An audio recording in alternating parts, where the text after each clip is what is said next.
All right, so you're picking 6th overall in your fantasy draft this year. It can be a tough position, but it can also be a very, very lucrative position if you can play your cards right. So we're going to go over our 6th overall pick draft strategy here today. Now, obviously, you get chalk. Everybody goes off 1, 2, 3, 4, 5. You're talking Michael Thomas with the first pick of the or with your first pick of the draft. The question is that the correct answer? And I think it is not. The answer is not about you. It's not about what you want. It is about what everyone else wants.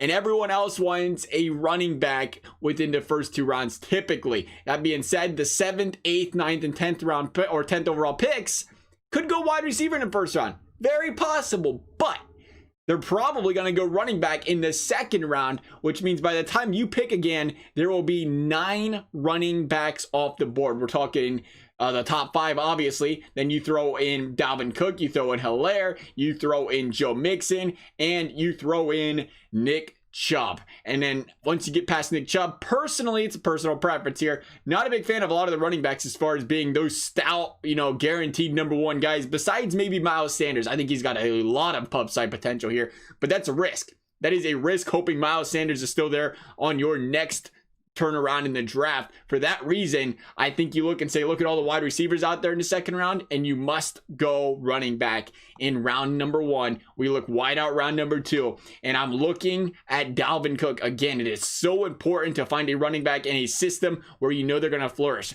Minnesota, they're so committed to running that football.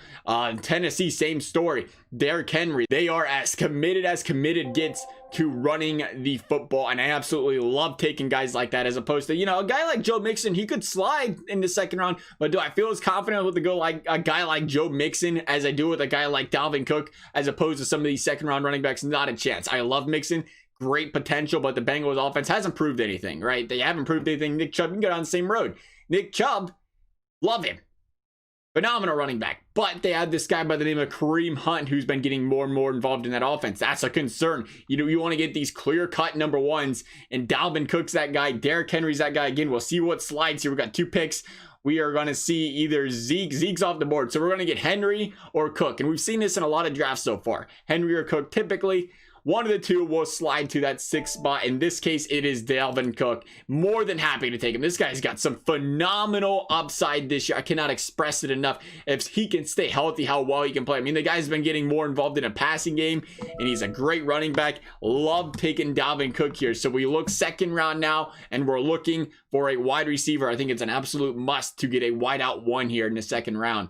And in most drafts, haven't seen the case yet where a stud hasn't been there, but if there isn't one, there always is the George Kittle play here, being that I get it, it's a tight end, never like reaching high for tight ends, but in George Kittle's case, he literally puts up wide receiver, top 5 wide receiver numbers, put up 1,300 yards last season for playing what? He missed a couple games, right? So he's a phenomenal draft pick this early in the draft. Feel completely comfortable taking, but again, normally not the issue. We're seeing Tyreek, we're seeing Julio, we're seeing DeAndre, 3 of them still out there, and there's 3 picks ahead of us. Love all 3 of those picks. As long as one gets to us, I think we're good here. And again, did Miles Sanders go? No, he's still out there right now, but that is the one running back besides Drake. Don't trust Drake.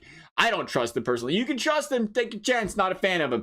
But we'll see if these guys take. You're just getting an auto pick, by the way. It looks. That was nice playing with you, pal, I guess. So they're one wide receiver due to the auto pick. So we have, again, Julio and DeAndre both out there. So we're going to get one of the 2. Again, Julio, DeAndre, can't go wrong with either one. I think, when DeAndre Hopkins gets to play for a coach that actually understands he's one of the 2 best wide receivers in the league, he's going to play pretty well this season, I think. And for that reason, you take DeAndre because, again, Julio's gone. So we got a wide receiver, we got a running back taken in the first 2 rounds here. Then coming into the 3rd round, we're want to look running back first, wide receiver second, because running backs are a lot harder to come by, especially the starters if you can get them compared to the wide receivers. When you get farther in the draft, there's still quite a few solid wide receivers out there that you can get in a 4th round. Really solid top of the top end, top 10 wide receivers. We can get it out there. Top 10 guys, you gotta love them. So we got Aaron Jones, which is just ridiculous that Aaron Jones is getting to us in the 4th round. No questions asked. Best available out of it. We're taking Aaron Jones. Again, you know, Chris Carson loved the option. Mike Evans out there. Other guys we had queued up there can go either direction. But because we're going Aaron Jones here, we are going to look for that wide receiver in the 4th round. Again, you want to get it balanced out. And there's just so many guys just about guaranteed to get an Amari Cooper or a Cooper Kupp who are top wide receiver guys over there. Cooper Kupp, again, it's amazing how he slides every single year. And he's just the favorite target over there on the Rams. And he plays very good out there. Excellent fantasy option. Probably the way we're going to go there in the 4th round. And here we are, 4th round, easy selection. You can have Cooper Kupp, you can have Amari Cooper. You can't go wrong with either one of them. You go wide receiver here. So we have 2 wide receivers locked down.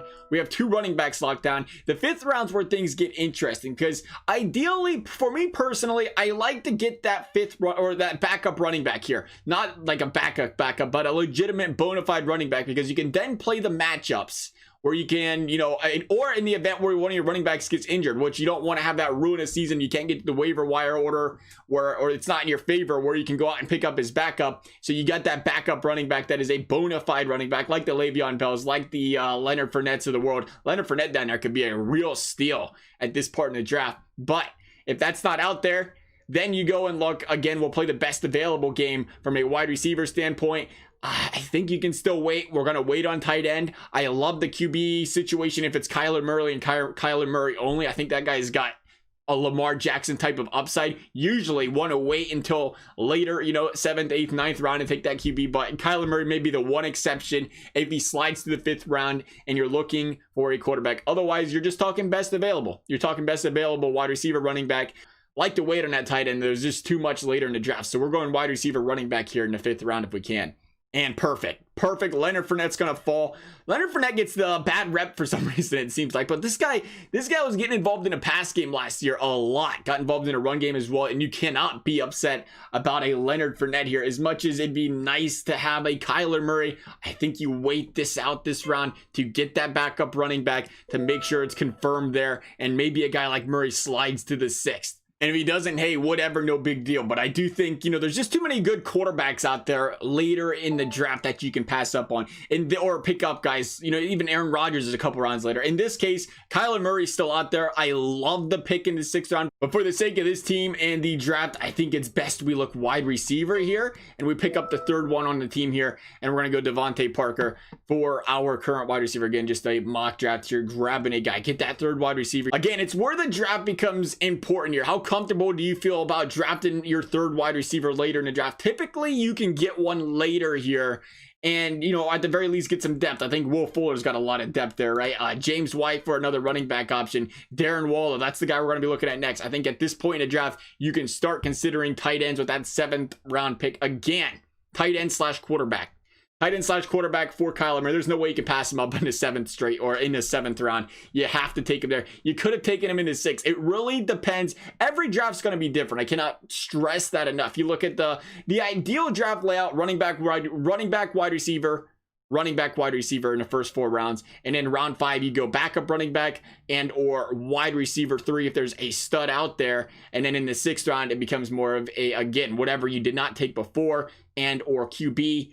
And when we get to round 7, that is when we're going to start talking about taking that tight end position. And in this case, you know, you look, Tyler Higbee's out there. Akers is out there if you trust the running back game. But we're getting to that point in the draft. We'll take a look at what these guys got. No tight end, no tight end, no tight end. So these guys, 3 guys that do not have a tight end. We're going to go tight end this round to get Darren Waller, a 1,000-yard receiving tight end. Oakland loves using it. So bona fide pick there. That is the goal. But again, once you get past the 6th round, it really becomes, it's your own game at that point. You want to make sure you nail those first 6 rounds, and then you start to fill out the rest of your roster that you need from there, pending you don't have any steals out there. But it's round 1, running back, round 2, wide receiver, round 3, again, running back / wide receiver, round 4 you grab the other one, round 5 it's ideal if you can to grab that running back in the 5th round, a starter, because you can always put them into flex as well, and you can't beat that as well there. And then you get to that 6th round where you can start to look tight end, you can start to look quarterback, you can start to look wide receiver 2 or backup wide receiver and or flex wide receiver there. But it's important, the first 5 rounds you draft how you like. After that, once you get past that 5th and 6th round, no, it's pretty much a wash, right? Where it's not your draft position doesn't really mean as much there. It's more of just a strategy of how you'd like to fill out your roster. So that's our draft strategy for the early rounds with the 6th overall pick. Hope you guys found this video helpful. As always, thank you guys for watching. We'll see you next time.